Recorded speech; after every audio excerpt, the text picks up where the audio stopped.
here's your host, Alex Garrett. All right. Well, I'm Alex Garrett once again, and on my network today is someone very special. You might see him in the newspapers as Mike Vaccaro. Mike, we've been talking for a few weeks now about getting you on the show, and here we are. Thanks for joining me. Glad to be here, Alex. Good to talk to you.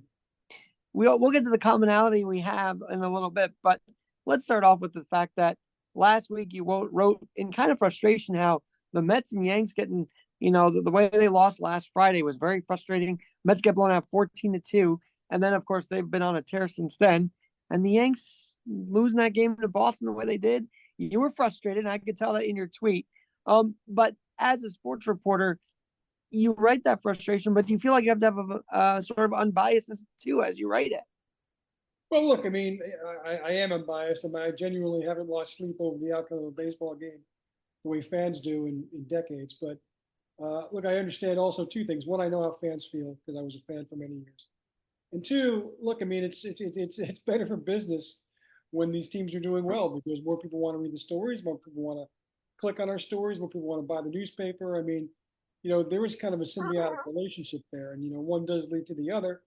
And angry fans aren't fans who generally like to read things, and they certainly don't want to read, the kind of nuanced things that I prefer to write as opposed to just the hot take hammer all the time. So, yeah, when things are going bad for any of our teams, not just the baseball teams, it's a rough go, and it's been a rough go around here for a lot of years because there's been a real dearth of positive things to write about. What's amazing is the last time I covered a parade was actually the 2019 women's soccer team, and that was just because they won and City Hall gave them that thing. But we're waiting for a New York team. I think the psychological stance of the fan base, though, maybe we can react to this, is a roller coaster, right? You had the Knicks that looked like they were going to shoot to the finals, and then they got injured, and then you had the Rangers who looked very much on track for the Stanley Cup, faltering. Yanks at the same time were boosting, and I haven't felt that kind of roller coaster in a while. Have you, Mike, covering this city? That's what sports are, Alex. Is it's a series of highs and a series of lows. And look, there's more when you're a fan. Unless you're a fan of like the Patriots the last 20 years, there's far more lows than highs. That's the way it is. I mean, you learn about licking your wounds after bad losses and disappointing seasons a lot more often than you do celebrate the good times. That's been extreme in this case in New York for the last 10 years or so. But look, that's just what sports is. I mean, sports is, feeling incredible. Look, if you're a Mets fan, I mean, you feel great about the way the team's playing right now. And in about 9 hours, if they lose to the Rockies tonight, you're going to think the sky is falling. And conversely, as terrible as it feels as a Yankees fan because they've been scuffling for 3 weeks, if Garrett Cole throws a 4-hitter and it's 5 to the Yankees in Baltimore tonight, and suddenly get a game closer to the Orioles. Yankees fans feel a lot better about themselves. That's just that's the nature of sports. Baseball's really extreme that way because I think a lot of times now, especially lately, we look at baseball the same lens we look through a football. And what's dangerous because there's 17 football games now, and so you can obsess over them for a day or two. You do the same thing with a baseball game, you drive yourself nuts.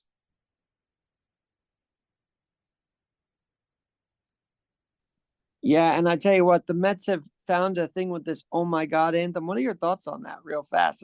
I've actually got in touch with the artist who made the signs now that they carry in the dugout. Yeah. Pretty cool guy. But what's your thoughts? It seems like the city rides these waves, don't they? All the time. Look, I mean, it's before your time, but 1999, an anthem for the Mets was a Doors song. Jim Morrison talking about Mr. Mojo Rising and LA Woman, and that's. Oh no, I was there for almost every game at Shea that year. Right, I remember it beaming, and especially in the ninth inning when they were about to close the game out, right? Exactly, and so like, and you get the same thing with the Yankees back in 2009 with Empire State of Mind. I mean, a lot of times when teams are going well, there's a song that can serve as their anthem.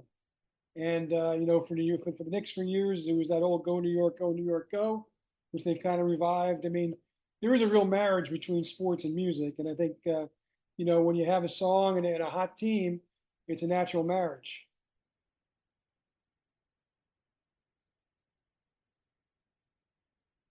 Yeah, that 25 years ago was special with the Yanks and the fact. I mean, you can go down memory lane, and I know you do that a lot on Vaccaro's your column in the Post. So tell us about your love of history when writing about the games.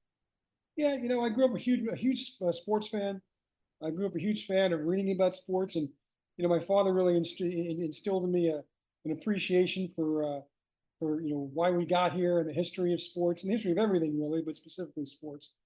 And so I really think I bring a lot of that to my writing. I mean, it so happens that I'm living in the place where I grew up after spending some time out of town early in my 20s and early 30s. But it's helpful because the teams that I write about now are teams that I'm familiar with, not just the teams I rooted for, but teams I understood. Because if I wasn't necessarily a huge Yankees fan, I certainly appreciated the Yankees because I knew what they meant, and I knew my friends who were Yankees fans and my relatives, including my father, who were Yankees fans, that what they were. In my house, we didn't root against any of the New York teams. My father rooted, told me the best thing to do is root for New York. It didn't really matter who it was.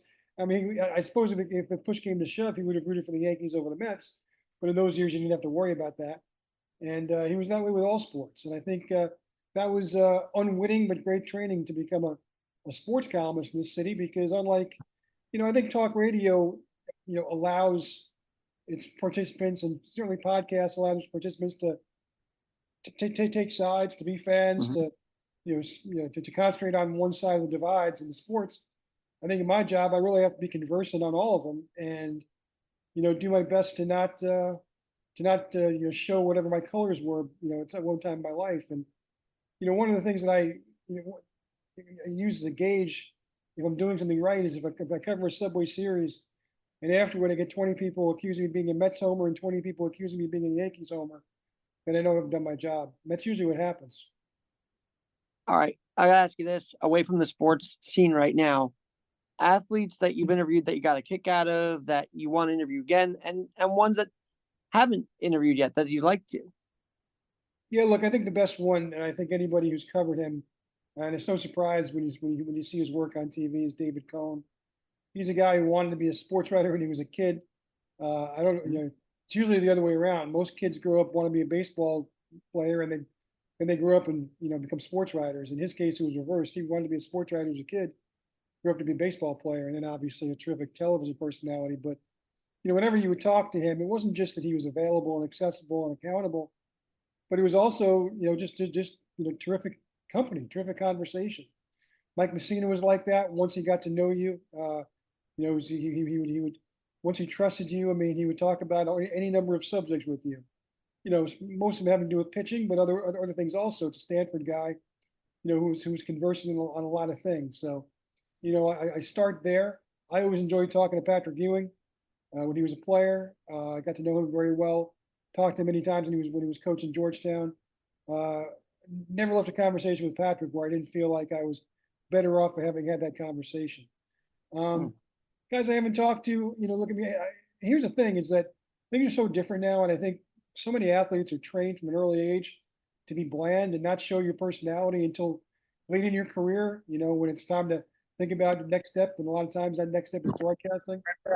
So I can't say that there's a lot of modern athletes who I haven't talked to, who I'd like to. I suppose I wouldn't mind spending 20 minutes interviewing Caitlin Clark, just because I think it's fascinating how dominant a personality she's become in her sport. Both the first half of the year when she was dominating in Iowa, and now seeing what she's doing as a rookie in the WNBA. I think that if I could get her and to kind of let her hair down a little bit and talk about things on the level with me as a sports writer, that would be fun. But I mean, again, she's somebody who's grown up in a time when the golden rule was don't say anything beyond what you have to say. And so I'd be a little dubious as to whether she would actually say anything that I would find terribly interesting in the context of a conversation. But I do think she comes across as bright, smart, articulate, and I think she's probably got a lot of opinions on a lot of different things. And if possible, I'd love to have a conversation with her similar to the ones I used to have with Cohen and Messina back in the day. You mentioned Caitlin Clark real fast. Your thoughts on the way she's been treated, because this has become a sports headline, right? So the way she's been roughed around on the court's been a sports headline. Have you been writing about that at all over the last few months? Yeah, look, I honestly I have no problem with it. I mean, that's what rookies happens to rookies in all sports. And look, I mean, I've come to a place where I fully believe that the best way that we can uh, give women's sports equal treatment is to cover them equally and to treat them equally. And look, rookies have been hazed both by their own Mhm. teammates and Mhm. certainly in the league for years. I mean, talk to Michael Jordan about what it was like his rookie year when he was getting pounded, and when the jealousies around him were just unbelievable. But that's part of the growing process. And guess what? When Jordan was in the league 4 or 5 years, he did the same exact thing for to ballyhooed rookies. So to me, that part of the stuff, Yeah. look, I mean, I have zero problem with it. I mean, to me, I think that's just part of the coming of age. And look, to her credit, she started to come around and is really playing very similar to the kind of level she was playing in college. And I think Yeah. that says a lot both to her ability, but also to her character. I can't get caught up in the idea of whether she was on the Olympic team, off the Olympic team. Look, athletes get cut from sports teams from the time they're 12 years old, and it's been happening since the beginning of time. If I'm going to get upset about somebody, about athletes being left off Olympic basketball teams, I'm going to start with about 7 or 8 columns on Jalen Brunson not being on the Olympic team, even before he hurt his hand, and before I ever get to Caitlin Clark. I mean, look, the U.S. Olympic basketball team, wins all their games like 40 points. They don't need her. Hmm. Whether she should be on it as some kind of PR marketing tool, my question is that what the Olympic team is for? Um, I wouldn't have been upset if she was on the team. I'm not upset that she's not on the team. Honestly, I mean that particular part of that I'm pretty agnostic about. But I mean, to me, I mean, I think that she's been very impressive in the way she's handled things, all the attention. And look, I mean, even her harshest critics and skeptics, all they have to do is look around these arenas and see how many people are in them, and Mhm. contrast that with what they looked like a year ago, and there's your answer about what kind of impact she's had. And then you go just to the grassroots level, which to me was always impressive in college. It was her understanding that she was responsible for a great generation of girls who want to become Caitlin Clark, and that's going to manifest itself 4, 5, 6, 10 years down the road with all these players who, have watched her every move the same way as a past generation of boys did the same thing with Pistol Pete or with Julius Erving or with Michael Jordan or any of the great players. So I think that's going to be ultimately what her greatest contribution to the sport is going to be, and in some ways already has been. You mentioned Pistol Pete, the whole controversy. Did she actually get the record? Did she didn't? I know it's a time frame thing, right? Like, so people ever didn't have the 3-pointer like Caitlin Clark did. But what do you think of the compare and contrast? Was that a fair compare and contrast and You know what, controversy? Alex? There's a good reason why I'm 57 years old and I still make my living as a newspaper columnist, not on talk radio, and I've never truly tried my hand at podcasting. There, I just don't have hot take opinions on everything that comes up in sports. I just don't. And the whole Pistol Pete versus Caitlin Clark thing to me, was silly because to me, I just say they were both generational players. Enjoy them. Who cares who was better? You can't answer who was better. Boom. One guy played in 1970 and the other, and one woman played in 2024. Should we start going through how different the world was then?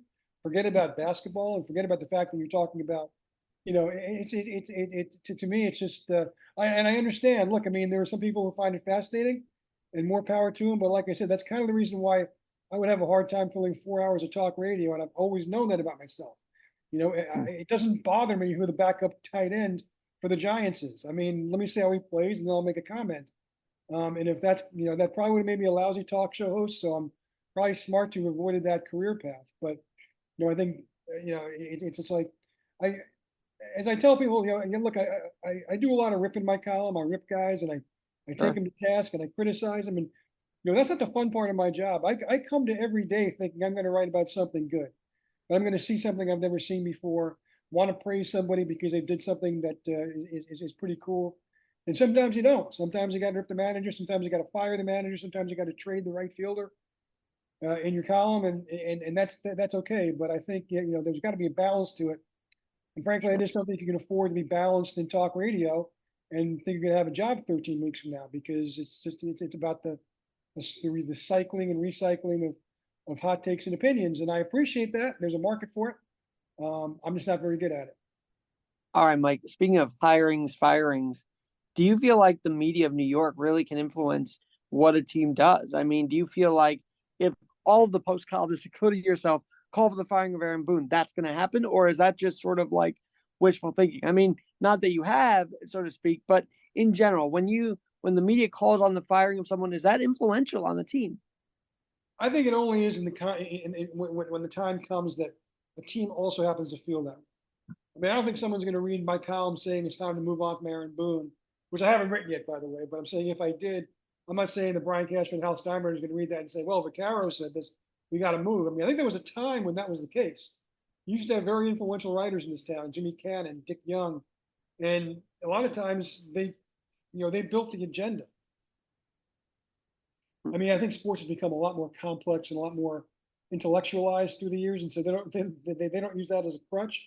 But look, I think there were certain times. Look, I mean, the one time when people wanted to give me credit for making stuff happen, it was back in 2015.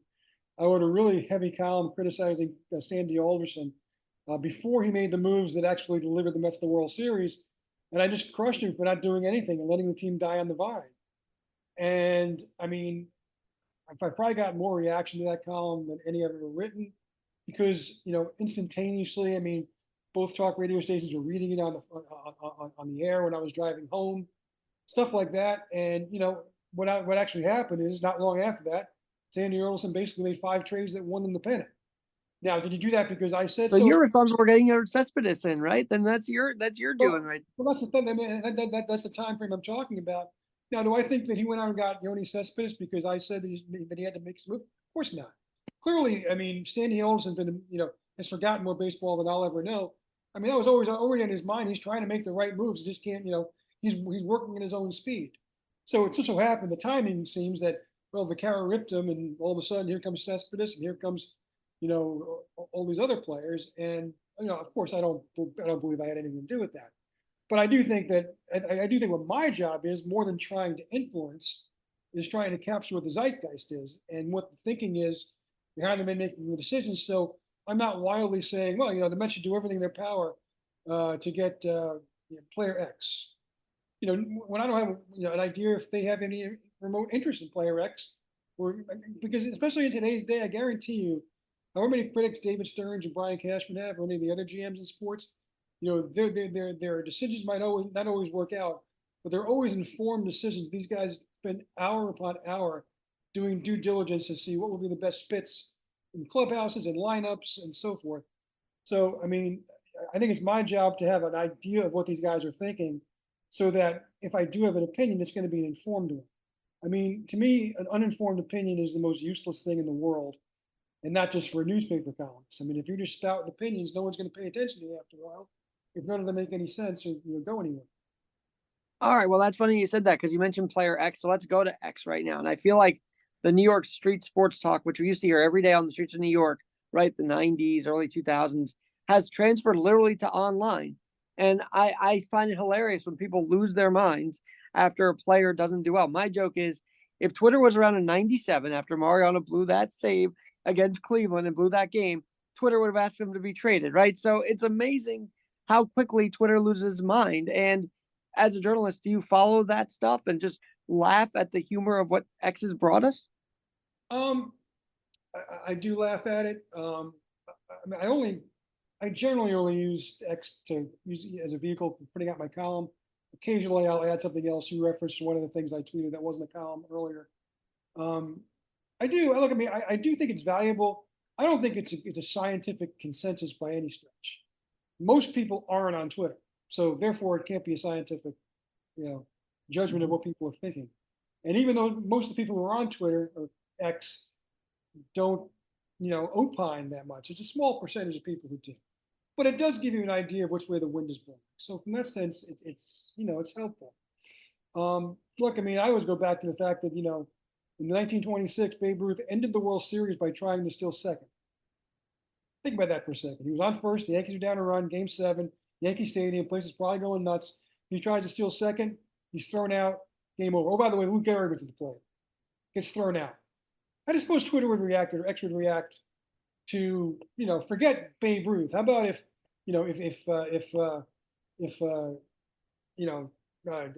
Ben Rice did that? Yeah. Not in Game 7 of the World Series, but tonight in Baltimore. I mean, the thing would melt down. I mean, so I think you have to take that part of it in perspective and with a grain of salt and understanding that, it is what it is, but it's also very disposable.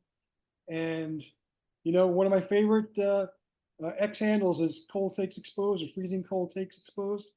Yeah. Because you know what? I mean, nobody likes to, and I've been on there a couple of times, but good, you should be accountable. And to me, look, I was never one of these people who said, well, the world needs a newspaper columnist because you can't have these people blogging in their basements being authoritative. I always called BS on that. It's me. I always thought bloggers were incredibly valuable because these are people who actually do what they do and almost never get paid for it. They're just doing it because they happen to have a great deal of interest in the subject. Guy wants to write 7,000 words about the glories of Born to Run and do it for free. God bless. I'll read it probably. And I think it's valuable. So I was never one of the people who dismissed it, but I will say that I think the difference between what I do and what people who just throw their opinions on X do, and I'm not saying they don't have the right to do it, but I need to answer for those opinions. When I'm wrong, I'll say I'm wrong. When I'm wrong and someone wants to post a column I wrote 7 years ago, which came out to be dead wrong, happy to say I was wrong. That's part of it. You're not always going to be right.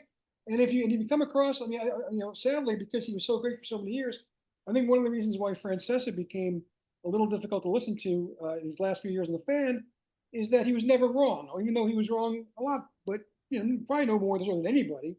But it became expounded because he never conceded that he was ever wrong. I think How many horse races did he predict that actually didn't happen? Right? I mean, it felt like that was the big thing. Sure. Look, I'll be honest, Alex. One of my proudest columns that I've ever written. All right, and I mean, and look, I was proud in the moment in 2006 to be. I was the first guy who fired Tom Coughlin after that season collapsed, and I mean I crushed him. I said he had to go. They could not bring him back. And within a week, every columnist in town was doing it. But I knew in my heart of hearts, I was the guy who fired Tom Coughlin. And I thought that was something proud of. Of course, they didn't get fired. And next year, they won the Super Bowl. And on the eve of winning the Super Bowl, I quoted liberally from the column that I wrote saying that he should be fired. And I wrote basically mea culpa. I was wrong. I'm happy to be wrong. And I remember a couple people saying, you can't ever do that. How can you admit when you're, I'm like, well, if people want to take my opinion seriously, and if I'm allowed to think that I know what I'm talking about, and I've also got to cop to when I'm wrong and be public about it and be accountable for it, own it, and that's all part of the game, I think, and an important part of it. Mike, I gotta ask you this because I feel like journalists are now rushing to get the story. Who else but John Heyman? Now you probably know John and know he's a great guy, but that arson judge tweet is still tweeted out and talked about. Did you feel bad for him when that happened? Did you feel like this is a warning to all journalists before they make a tweet like that? 100%. I mean, the fact that John, who's had one of the most storied baseball writing careers of anybody of his generation, is still teased about that. Whatever. He's got a good sense of humor, so I know he takes it well. He doesn't obsess about it. There are guys that I know in this business who would go off the handle every time they saw that. Yeah, I mean, that's a byproduct. Look, I've tried to counsel people. Part of the reason why I try and just keep my Twitter, my X involvement to just like my columns, because I'll stand by that. Earlier in my usage of that medium and that platform, I wrote a couple of things, and one time a player confronted me on it, and he was wrong. He was stupid about it. Tried to respond, trying to play tough guy with me. But it did make me realize that, what? I get paid to do this. So if I'm going to take this shot at a guy, I'm going to do it in my column because that's what I get paid to do. So if I'm going to take a shot at a guy because it's funny, and it's easy, to do it on Twitter is a waste because I don't get paid for that. I get paid in my column, and then the next day I'll post it on X and you can read it there. But I learned a lesson that way, and I've tried to teach that lesson forward to anybody who wonders about how much they should be on or not on. Specifically, Mike, that's very interesting. You talk about being paid to do it, right? So I'm sure that many who read the column, it looks like you have fun doing it, right? So do you feel like you're at a job, or are you doing something fun and you're getting paid to do it? Both. Look, I mean, it's there was probably a time early in my career when I'd tell you, oh, I do it for free. And I wouldn't do it for free. I mean, I would look, I mean, at this point, if I retire and then, I can go back to caring about sports in the way I did when I was a fan, and then I want to write some musings to myself and my friends, that's different. But look, I mean, this is my job. I take it seriously. It's my career. I take that very seriously. I'm 35 years into it, probably closer to the fourth quarter than the first, and that's fine. And, I still got a mortgage to pay and I still got bills to pay, and that's my job. So and I'm aware of that every day. Mike, But Mike, I got to ask you this: there are two things, two people I want to talk about because obviously you probably interview both of them or got to know them.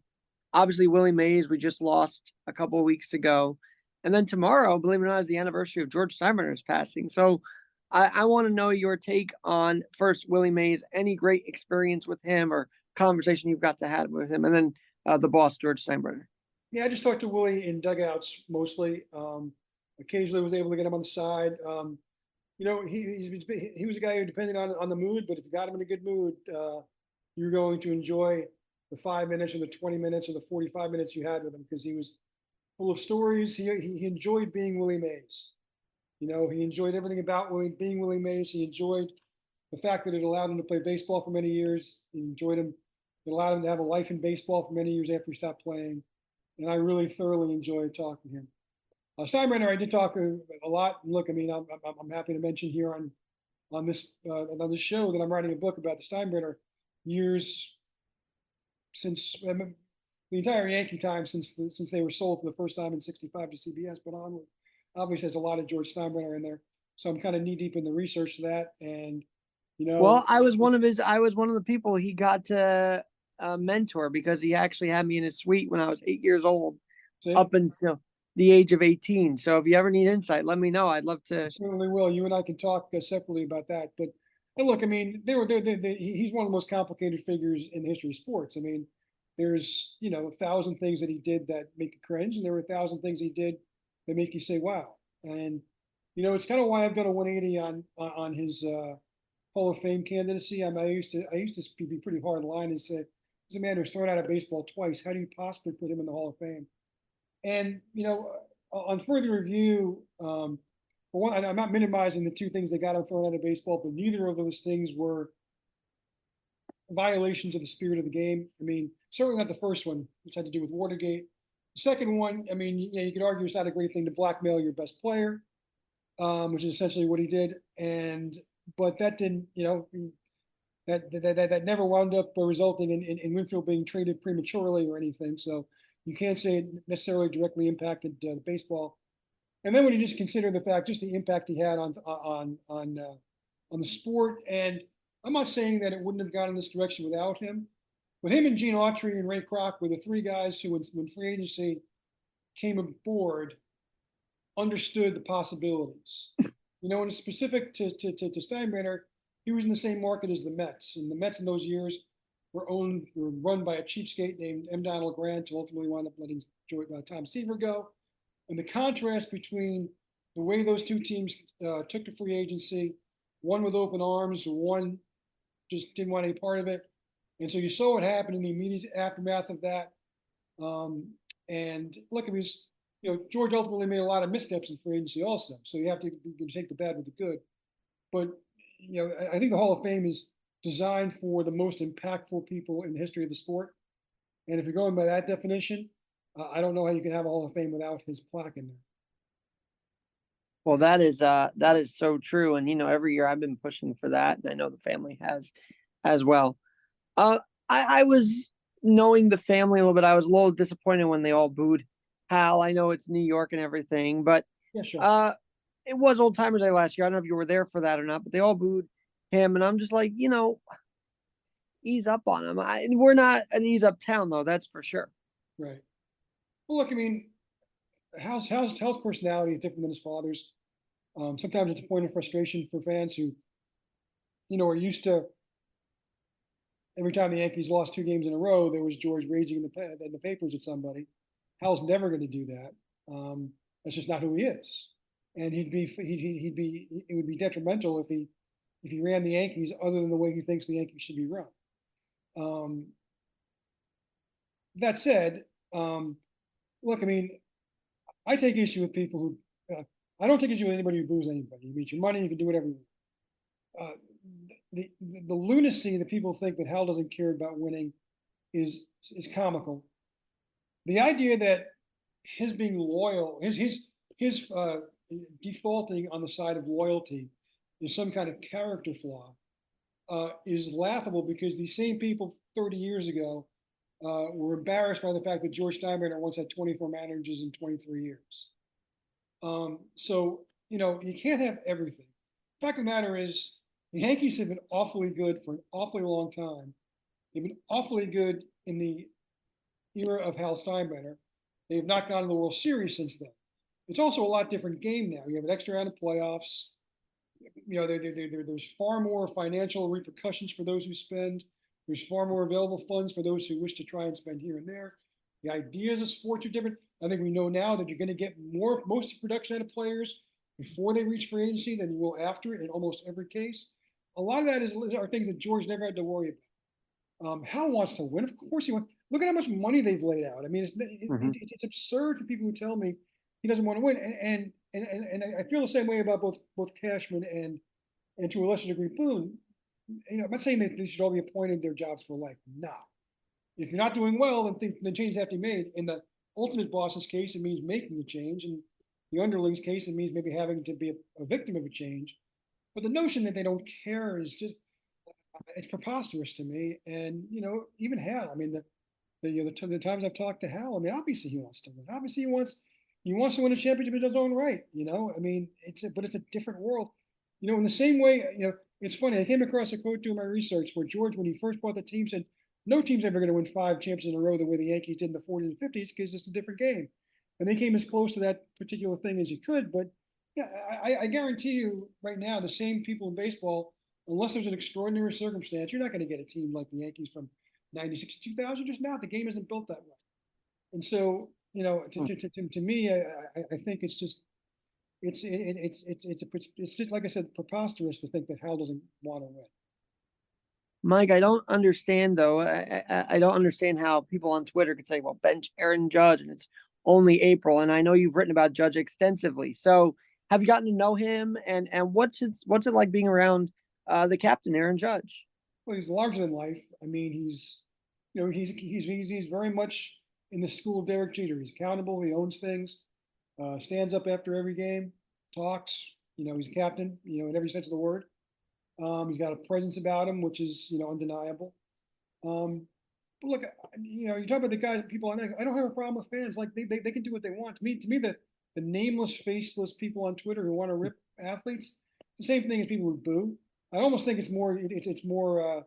I don't know what the word is. I mean, I'd rather see somebody actually write an English sentence that's criticizing somebody as opposed to just going into a stadium and shouting "boo" at the top of their lungs. So. Look, you're still allowed to say what you want in this country within reason. And, look, I mean, I've been getting buried with emails from people, the last week now, ripping Judge again. This after a stretch of 51, 52 games where he was playing as well as anybody's ever played the sport. So that's what fans do, though. Fans aren't always going to be happy, and they're entitled to their unhappiness. If that's how they want to feel, if they want to be, if they want to have their lives affected by how poorly their team is playing, that's their choice, and it's their time and their money. They can do with it what they want. Mike, I got to ask you this while I still have you here. Why though the downswing? That's the thing I'm trying to figure out. Is it seems like when they wasted the bases loaded in Boston that Sunday night, everything changed. How has that been happening not only this year but other years? And did you ever think we'd actually miss Giancarlo Stanton as a city right now? I mean, this is a big loss here. The weird thing about baseball, Alex, is that it's more inexplicable to me than any other sport, right? A guy can hit 350 one year and I mean, Jeff McNeil, explain Jeff McNeil to me, and maybe you'll give me a little more insight into baseball. I mean, he wins a batting title for all of baseball 2 years ago, and now, he can't get the ball out of the infield. It's the strangest sport ever. Jason Tatum might have an off year next year, and he's still going to average 25 points, 9 rebounds, and the Celtics are going to be fine, even though you're going to say, he didn't play as well this year as last year. Baseball just has the opportunity to expose you in so many ways. And sometimes that comes within the same season. I mean, staying with the Mets, I mean, look what Francisco Lindor and Brandon Nimmo were doing in April. These guys are both under 200, and it looked like they hadn't played baseball before. And now they're both raging hot. And the same thing with Judge. I mean, you look at where he was in April, he looked like he was, playing with his feet. And now, save the last week, I mean, he's back to being the Aaron Judge that we saw 2 years ago. It's a very strange sport to explain.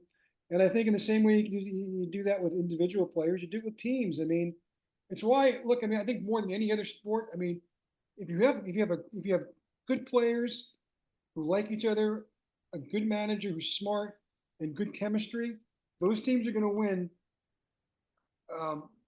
Over the teams who might be slightly more talented but have dysfunction. Now, I'm not saying that if you have a team of all-stars, they can't prevail either. It's obviously helpful to have more talent. I'm not saying that doesn't matter, but I just think baseball is it's so fickle day to day, week to week, month to month, season to season, and I think that you see that with the Yankees. I mean, 3 years in a row now, they've looked practically unbeatable in June, and by July, August, you start wondering, have these guys ever played the game before? It doesn't make any sense, but I mean, honestly, there's a lot of baseball. I've been watching it since I was 5 years old. That still doesn't make sense to me, and I'm still going to keep trying. Mike, I got to ask you this. It is, we just passed the 30th anniversary of the Rangers winning the cup. This is how versatile you are. You can talk about all different sports here. From the 30 years, that alumni team of Messier and Graves and Richter, did you ever get a chance to catch up with all those guys? And of course, I got to ask about Gretzky, who retired 25 years ago this year. That's right. All those guys. I mean, I got to know Adam Graves pretty well. I've spent some time with a lot of long conversations with him. He was a good dude. Mark Messier, I've talked to a couple of times. I may get some booze on here, but I mean, the team I really got to know personally, probably more than any other in my career, were the Devils of 99, 2000. I was working in Newark at the time. I wrote a lot of columns about them. When they won the cup in 99, then when they went to Game 7 in 2000. The roster of guys on there that I've talked to and gotten to know a little bit that was the most enjoyable I ever spent around athletes, because they were all terrific talkers. They were terrific conversationalists. I'm told by people who know, like Larry Brooks, who was around all of these hockey players going back years and years, that those 94 Rangers were similar to the Devils. He knows how I feel about those Devils teams, and he said the 94 Rangers teams are very much like that. And so were the Dynasty Islanders teams in the early 80s, filled with guys that you didn't just want to watch play hockey, but wanted to talk about hockey with, and just kind of wanted to be around because they were just generally interesting and good-natured people. So people I trust say that those Rangers teams you talked about were exactly like that. And I would agree with little I've been around Messier, how much I know Graves and a little more Richter, I would say for sure. And look, I mean, Gretzky was always a fairly approachable star. So, I mean, I think that's the best way to describe him. Oh, yeah. Yeah. Not to brag, but he had me in the dressing room in 99 because I got to know the Garden security. So he's a great guy. Great guy. You mentioned Larry Brooks, right? And you have a lot of great colleagues at the Post. You're home now, but was there a time, and do you miss the time where y'all were in that newsroom in the Post headquarters? I mean, do you miss that atmosphere? That's never really been the case for sports writers, Alex, to be honest with you. We're always at a ballpark. We're always at an arena. We're always on the road. I mean, that's where stuff happens. Honestly, I mean, if any of the writers wanted to go to the Post for any of the last 25 years, we'd have no place to sit because they don't have desks for us, Earlier in my career, I spent a lot of time, probably the first 10 years of my career, I spent a lot of time in newsrooms, working in a newsroom. And I love that. I mean, but you had to be, because at the time I was doing a lot of, roundups and high school coverage and stuff, and you had to do that from the office. I love the camaraderie. I love the back and forth on deadline. That was great. I don't miss that as much because, I'd rather be where the action is happening.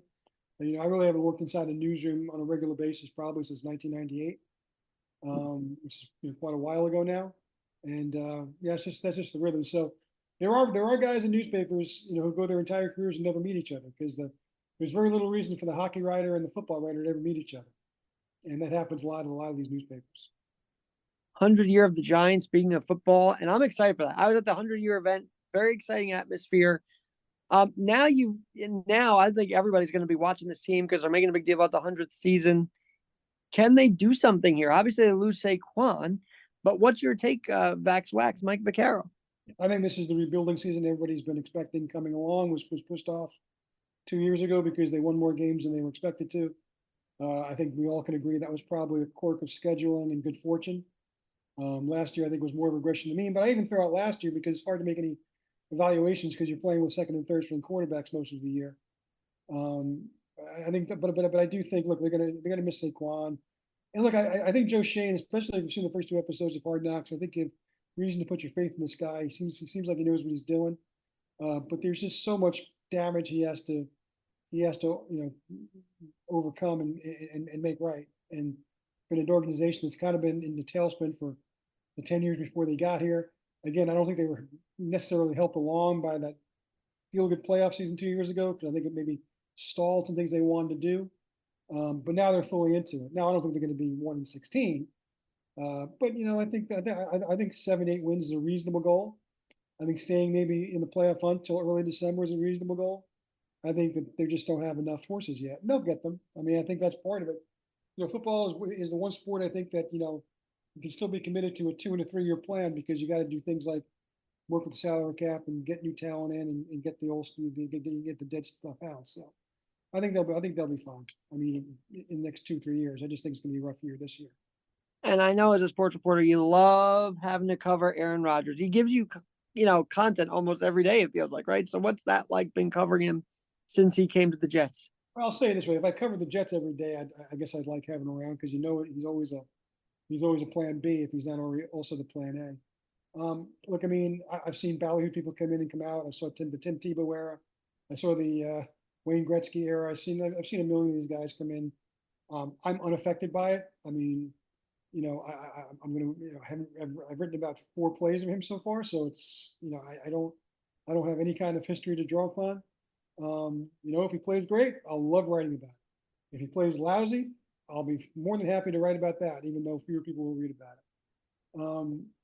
I just kind of want to, watch him play football again. I personally don't care what he says about anything. And it's not because of the controversy or anything. I mean, I generally, unless I'm engaged in an actual conversation with somebody, I don't care about their opinions about Mars and Martians and anything. I just don't care. It doesn't make me feel any less about them, and it doesn't make me feel any worse about them. I don't care. And so I just rather I'll be more than happy to write about him regularly if he makes it worth my while, because he's playing well or playing poorly, the Jets are winning or losing. That's what I want to write about. All right. Well, one of my friends and colleagues who helps me do the show every week, Lou Terminello, actually brought this to my attention that I researched it. This is also an adaptability podcast, because you've had to adapt to something that makes you have one leg up on sports. See, it's all synchronistic here, Mike. And I know you've gone public with it, but yeah, share your story with me about how you have one leg and you had an amputation, and then you're back on the golf course. Tell us your story a little bit. Yeah, happy to do that, Alex. Look, I played basketball most of my life. Sprained my ankle, both ankles, probably 30, 40 times. In my day, there was no such thing as going to rehab or going to, physical therapy or anything. You just, there was mice on it. You probably played earlier than you should because you wanted to play. And that helped weaken it. Over time, I developed type 2 diabetes, which, makes your feet vulnerable. That didn't help. And then about 2 years ago, I started to become susceptible to infections. And that's ultimately what caused my ankle to develop a condition called Charcot, which basically, long and the short, is that your ankle disappears. Your bone disintegrates, your ligaments go away, and it can be reversed if you catch it early enough. But that didn't happen with me. Basically, I had no ankle in my left foot, and I tried scraping around on very heavy walking boots. It was not comfortable, and ultimately my podiatrist put it in my mind that this might be something I wanted to do down the road. And then that decision was made for me because I got a really bad infection in that leg, August 2022. So I had it removed in August of 22. The next day, my doctor said, what's your one goal? What do you want to focus on in your recovery? And I said, I'd like to play golf again. He said, I think you can probably do that by let's say next June. And sure enough, after spending a lot of time with some wonderful people at Kessler Rehabilitation Center, in North Jersey, a year later, in June, I went out and I shot, I played 9 holes, maybe took 20 shots, and it was pretty glorious. And look, I'm up and around now. I'm able to pretty much have my life back to where it was, probably in a better spot than it was the last couple of years before the amputation. I love talking about it to people who are maybe in the position where they might have to consider it. I'm very open to talking to people who just are curious about it or fascinated by it. Certainly, I'm interested in our discussion here because because you've been able to have to succeed and prosper with the challenges you were given. So it's look, I mean, I don't want to speak for you, but I guess if you asked me yes or no, would you like to have 2 legs? I'd probably answer yes, because it's just I don't know, I just would. But I've also learned that this isn't so bad either. I can get around, I can figure things out. If I'm not gonna ever run that 10K that I never was gonna run anyway, I guess I'll live with that. But I can play golf. I can, walk into press boxes again. I can do, I can have my life back for the most part. And that's the Well, we gotta link up at a game. Tell me what games you're going to, and I'd love to meet up because this do would that. be I'll do great to that. talk with you in person too. And I'll teach you to rollerblade. How about that? That would be Boom. pretty cool. Um, you mentioned prosthetics, by the way. So tell us about that. Were you fitted for the fitting process is always kind of weird because they got to do the casting and all that and Yeah. everything. Tell us about the process for getting the prosthetic. Yeah, I mean, so right there toward the end of my first stay in rehab, which was 19 days long, they fit me for a temporary prosthetic, which is what I was going to learn to walk on, and I got that about 6 weeks later. It was grossly uncomfortable at first, and I couldn't take more than 3 steps at a time at first without feeling I was going to go over sideways. But you adjust, you learn. After you first have your leg amputated, your leg they need your stump to shrink to be able to fit into a permanent prosthetic, and that's what had to happen to me. I was on the temporary one for about 9-10 months, and once the residual limb got to the size they figured would be the standard size for the rest of my life, I got fitted for a permanent one. This one has kind of an electronic ankle, so my gait's a little more natural. And yeah, I've had that since. In fact, on Sunday it'll be a year that I have the Wow. permanent. Happy anniversary, right? So, and you're back on the golf course. I know that's a huge deal for you as well. It is. Look, I mean, I wasn't that good to begin with. At my peak, when I was, in my early 40s, maybe I was a 12 or 13. By the time I was done, it was probably a 20. And now, of course, I don't care about handicaps. I'm not going into the sand trap. I'm not going on to elevated greens. I'm not going on to elevated tees. I'm just going to try to hit the ball and have a good day with my friends. I mean, I don't care what my score is. I just care that I keep the ball in the air.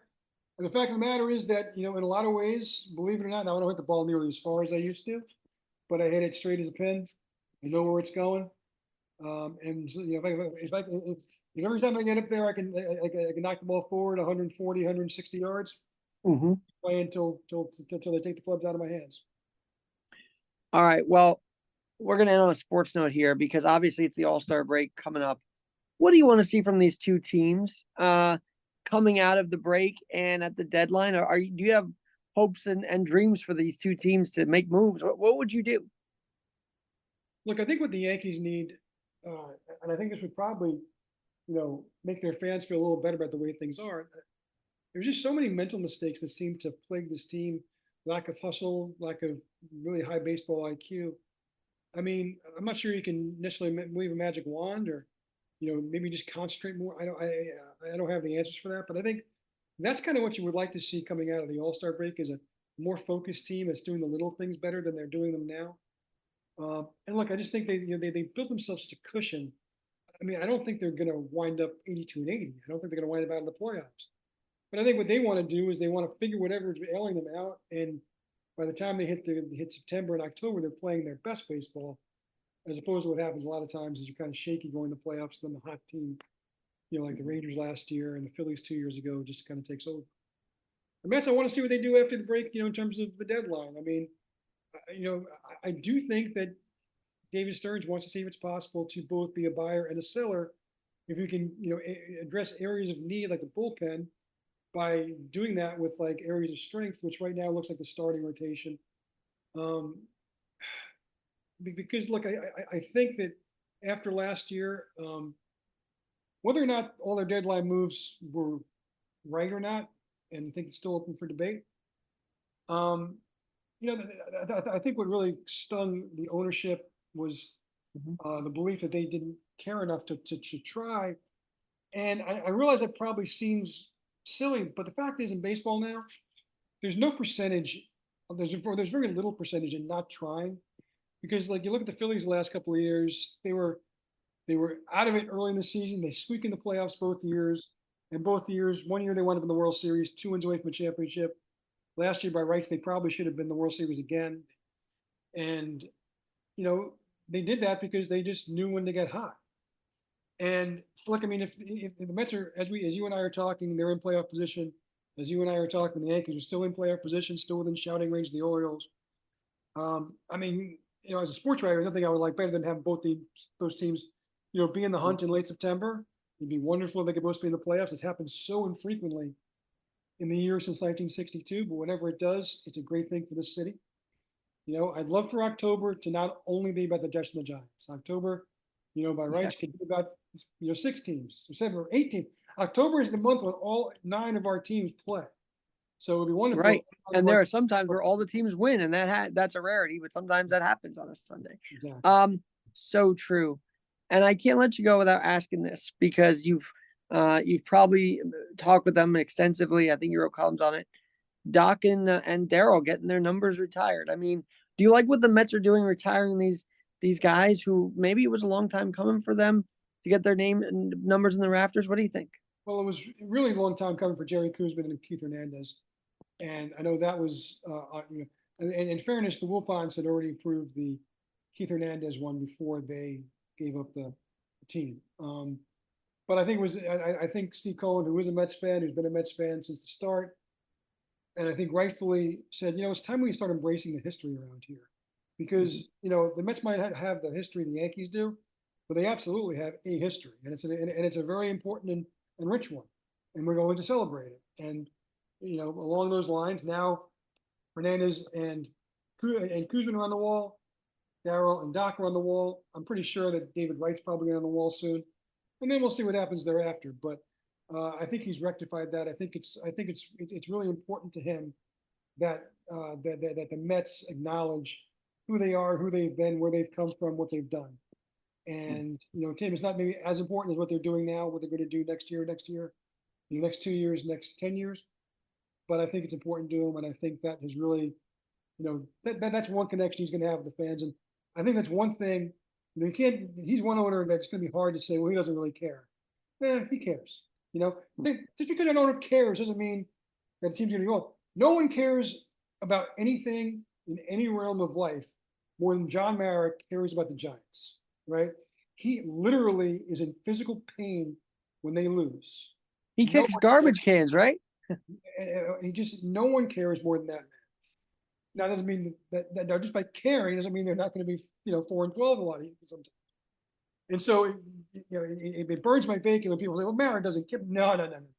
There you're unbelievably off course. And the fact is, look, owners care because it's their money. It's their team. Of course they care.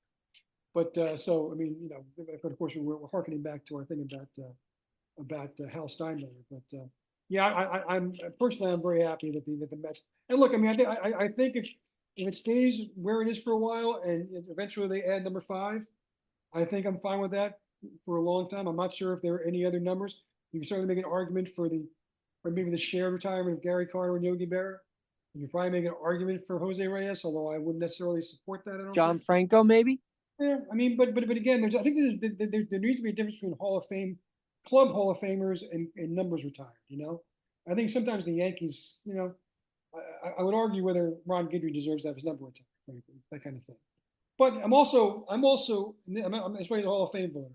I err on the side of inclusion, so I'd rather be wrong and put the number on the wall than be wrong and keep the number off the wall. So, and be right and keep the number off the wall.